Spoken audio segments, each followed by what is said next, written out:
Papalapit na ang Chinese New Year. Isang panahon ng pag-alala sa tradisyon, pinagmulan, at mga bagay na napatunayan na ng kasaysayan. Pero alam mo ba na ang isa sa pangunahing sangkap ng Life Protect ay may napakahabang kwento sa likod nito? Ang sea buckthorn ay hindi lang basta prutas. Libo-libong taon na itong ginagamit sa iba't ibang bahagi ng Asia at Europe.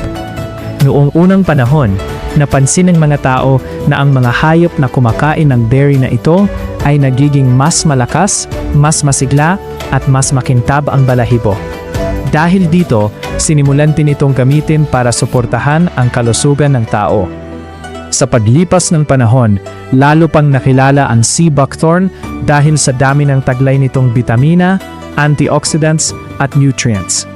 Ginamit ito upang makatulong sa resistensya, lakas ng katawan, at pang-araw-araw na proteksyon.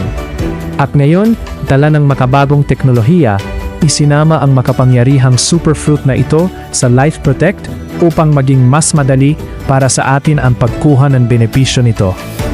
Habang sinasalubong natin ang bagong taon, magandang balikan ang mga regalong galing sa kasaysayan. Mga natural na sangkap na patuloy na nagbibigay proteksyon hanggang ngayon. Sa bagong taon, piliin ang may pinanggalingan. Piliin ang may napatunayan